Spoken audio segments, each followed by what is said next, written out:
Boss ಟಿವಿಯ ವೀಕ್ಷಕರಿಗೆ ಸ್ವಾಗತ. ನಾನು ಹರಿನಾಥ್. ಪಶ್ಚಿಮ ಬಂಗಾಳದಲ್ಲಿ 91 ಲಕ್ಷ ಮತದಾರರನ್ನ ಮತಪಟ್ಟಿಯಿಂದ ಕೈಬಿಟ್ಟಿದ್ದಕ್ಕೆ ಅಲ್ಲಿನ ಚುನಾವಣೆ ಅಖಾಡ ಅಲುಗಾಡಿದ್ದು ನಿಮಗೆಲ್ಲ ಗೊತ್ತಿದೆ. ಅಕ್ರಮ ಮತದಾರರ ಜೊತೆಗೆ ಸಾವಿರಾರು ಜನ ಅಸಲಿ ಮತದಾರರು ತಾವು ಮತ ಹಾಕುವ ಅಧಿಕಾರ ಕಳೆದುಕೊಂಡ ಬಳಿಕ ಸುಪ್ರೀಂ ಕೋರ್ಟ್ವರೆಗೂ ಹೋಗಿ ಮತಪಟ್ಟಿಯಲ್ಲಿ ಹೆಸರು ಸೇರಿಸಿಕೊಂಡ ವರದಿಗಳನ್ನು ಮಾಧ್ಯಮಗಳಲ್ಲಿ ನೀವೆಲ್ಲ ನೋಡಿರ್ತೀರ. ಆದರೆ ಕರ್ನಾಟಕದಲ್ಲಿ ಹಾಗಾಗಬಾರ್ದು ಅಂದರೆ ಪ್ರತಿಯೊಬ್ಬರೂ ಎಚ್ಚೆತ್ಕೊಳ್ಬೇಕು. ನಿಮಗೆ ಗೊತ್ತಿರಲಿ, ಉತ್ತರ ಪ್ರದೇಶದಲ್ಲೂ 2 ಕೋಟಿ ಮತದಾರರ ಹೆಸರು ಪಟ್ಟಿಯಿಂದ ಕೈಬಿಡಲಾಗಿದೆ. ನೆರೆಯ ತಮಿಳುನಾಡಿನಲ್ಲಿ 97 ಲಕ್ಷ ಹೆಸರುಗಳು ಡಿಲೀಟ್ ಆಗಿವೆ. ಈಗ ಕರ್ನಾಟಕದ ಸರದಿ ಬಂದಿದೆ. Be alert.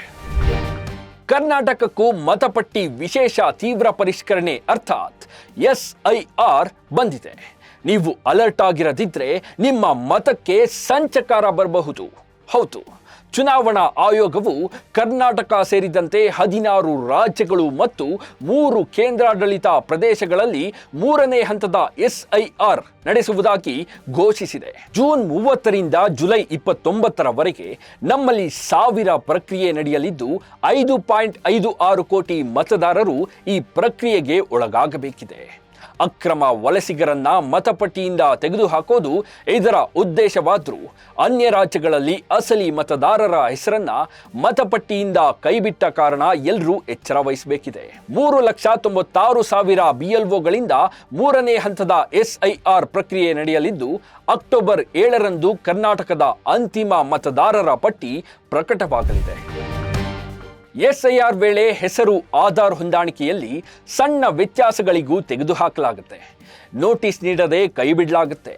AI ಸಾಫ್ಟ್ವೇರ್ ಬಳಸುತ್ತಿರೋದ್ರಿಂದ ನಿಮ್ಮ ಆಧಾರ್ ಕಾರ್ಡ್, ರೇಷನ್ ಕಾರ್ಡ್, ವಯಸ್ಸು ಸಾಬೀತುಪಡಿಸುವ ದಾಖಲೆಗಳಲ್ಲಿನ ಅಂಶಗಳು ಒಂದಕ್ಕೊಂದು ಮ್ಯಾಚ್ ಆಗದಿದ್ದರೆ ಹೆಸರು ಮತಪಟ್ಟಿಯಿಂದ ಎಗರಿ ಹೋಗುತ್ತೆ ಎನ್ನುವ ಆರೋಪವಿದೆ. ಈ ಪ್ರಕ್ರಿಯೆಯಲ್ಲಿ ಬೂತ್ ಮಟ್ಟದ ಅಧಿಕಾರಿಗಳು ಖುದ್ದಾಗಿ ನಿಮ್ಮ ಮನೆಗೆ ಭೇಟಿ ನೀಡಿ ನಿಮ್ಮ ವಿವರಗಳನ್ನು ಪರಿಶೀಲನೆ ಮಾಡ್ತಾರೆ.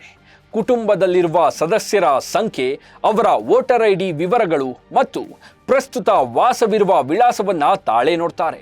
ಆನ್ಲೈನ್ ಮೂಲಕವೂ ಮತದಾರರು ತಮ್ಮ ವಿವರಗಳನ್ನ ಅಪ್ಡೇಟ್ ಮಾಡಲು ಮತ್ತು ಪರಿಶೀಲಿಸಲು ಚುನಾವಣಾ ಆಯೋಗ ಅವಕಾಶ ಕಲ್ಪಿಸಿದೆ. ನೀವು ನಿಮ್ಮ ಮತದಾನದ ಹಕ್ಕನ್ನ ಉಳಿಸಿಕೊಳ್ಳಲು BLOಗಳು ಮನೆಗೆ ಬಂದಾಗ ಅವರಿಗೆ ಸರಿಯಾದ ಮಾಹಿತಿ ನೀಡಬೇಕು. ಒಂದು ವೇಳೆ ನೀವು ಮನೆ ಬದಲಾಯಿಸಿದ್ರೆ ತಕ್ಷಣವೇ ಸಂಬಂಧಪಟ್ಟ ನಮೂನೆ ತುಂಬಿ ವಿಳಾಸ ಬದಲಾವಣೆಗೆ ಅರ್ಜಿ ಸಲ್ಲಿಸಬೇಕು. ಅಧಿಕಾರಿಗಳು ಕೇಳುವ ಕನಿಷ್ಠ ದಾಖಲೆಗಳನ್ನು ಒದಗಿಸಿ ನೀವು ಅಸ್ತಿತ್ವವನ್ನು ಖಚಿತಪಡಿಸಿಕೊಳ್ಬೇಕು. ನಕಲಿ ವೋಟರ್ ID ತಡೆಯಲು ಮತ್ತು ಗುರುತು ಖಚಿತಪಡಿಸಿಕೊಳ್ಳಲು ಆಧಾರ್ ಕಾರ್ಡನ್ನು ಅಧಿಕಾರಿಗಳು ನಿಮ್ಮಿಂದ ಬಯಸುತ್ತಾರೆ. ವಿಳಾಸ ದೃಢೀಕರಣಕ್ಕಾಗಿ ರೇಷನ್ ಕಾರ್ಡ್, ವಿದ್ಯುತ್ ಬಿಲ್, ನೀರಿನ ಬಿಲ್, ಬ್ಯಾಂಕ್ ಪಾಸ್ಬುಕ್ ಅಥವಾ ಪಾಸ್ಪೋರ್ಟ್ ಕೇಳ್ತಾರೆ.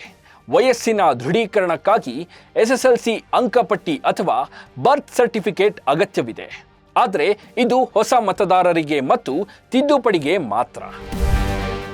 ಈ ಪ್ರಕ್ರಿಯೆಯನ್ನ ನೀವು ನಿರ್ಲಕ್ಷಿಸಿದ್ರೆ ಅಧಿಕಾರಿಗಳು ನಿಮ್ಮನ್ನ ಸ್ಥಳಾಂತರಗೊಂಡವರು ಅಥವಾ ಮೃತಪಟ್ಟವರು ಎಂದು ನಮೂದಿಸುವ ಅಪಾಯವಿರುತ್ತೆ. ಒಮ್ಮೆ ಪಟ್ಟಿಯಿಂದ ಹೆಸರು ಡಿಲೀಟ್ ಆದರೆ ಮತ್ತೆ ಸೇರ್ಪಡೆ ಮಾಡುವುದು ದೊಡ್ಡ ತಲೆನೋವಿನ ಕೆಲಸ.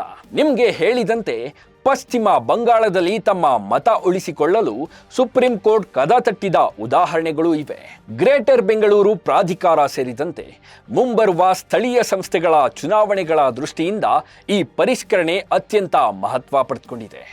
ಹೀಗಾಗಿ ನಿಮ್ಮ ಅಮೂಲ್ಯವಾದ ಹಕ್ಕನ್ನ ಉಳಿಸಬೇಕು ಎಂದರೆ ಕೂಡಲೇ ಎಚ್ಚೆತ್ತುಕೊಂಡು ಅಗತ್ಯ ದಾಖಲೆಗಳನ್ನು ಸಿದ್ಧಪಡಿಸಿಕೊಳ್ಳಿ. ನಿಮ್ಮ ವೋಟರ್ ID ಸುರಕ್ಷಿತವಾಗಿರೋದನ್ನು ಖಚಿತಪಡಿಸಿಕೊಳ್ಳಿ. ಚುನಾವಣೆಗೆ ಸ್ಪರ್ಧೆ ಮಾಡಬೇಕು ಎಂಬ ಆಸೆ ಆಕಾಂಕ್ಷೆ ಇಟ್ಟುಕೊಂಡಿರೋರಿಗೆ ಇಲ್ಲಿ ಶಾಕಿಂಗ್ ನ್ಯೂಸ್ ಇದೆ. ಪಶ್ಚಿಮ ಬಂಗಾಳದಲ್ಲಿ SIR ಎಫೆಕ್ಟ್ನಿಂದ ಅನೇಕ ಶಾಸಕರು, ಮಾಜಿ ಶಾಸಕರು, ರಾಜಕೀಯ ಪಕ್ಷಗಳ ನಾಯಕರೇ ತಮ್ಮ ಮತ ಕಳೆದುಕೊಂಡಿರೋ ಉದಾಹರಣೆಗಳಿವೆ. ಹೀಗಾಗಿ ಎಲೆಕ್ಷನ್ಗೆ ನಿಲ್ಲೋ ಕನಸು ಕಾಣ್ತಿರೋರು ಎಕ್ಸ್ಟ್ರಾ ಕೇರ್ ತೆಗೆದುಕೊಳ್ಳೋದು ಒಳ್ಳೆಯದು. Be alert, be alert. ಯಾಕಂದ್ರೆ ಪ್ರಜಾಪ್ರಭುತ್ವದಲ್ಲಿ ಮತ ಎಲ್ರಿಗೂ ಮುಖ್ಯ. ನಮ್ಮದೇ ತಪ್ಪುಗಳಿಂದ ನಮ್ಮ ಹಕ್ಕು ಕಳೆದುಕೊಳ್ಬಾರ್ದು. ಲೇಟೆಸ್ಟ್ ಹಾಗೂ ಇಂಟ್ರೆಸ್ಟಿಂಗ್ ಸುದ್ದಿಗಳಿಗಾಗಿ ಬಾಸ್ ಟಿವಿ ಕನ್ನಡ ಚಾನೆಲ್ನ ಸಬ್ಸ್ಕ್ರೈಬ್ ಮಾಡಿ. ಹಾಗೆಯೇ ಬೆಲ್ ಐಕಾನ್ ಪ್ರೆಸ್ ಮಾಡಿ. ಇದರ ಜೊತೆಗೆ ಫೇಸ್ಬುಕ್, ಇನ್ಸ್ಟಾಗ್ರಾಮ್, ಎಕ್ಸ್ನಲ್ಲೂ ಮಿಸ್ ಮಾಡದೆ ಫಾಲೋ ಮಾಡಿ.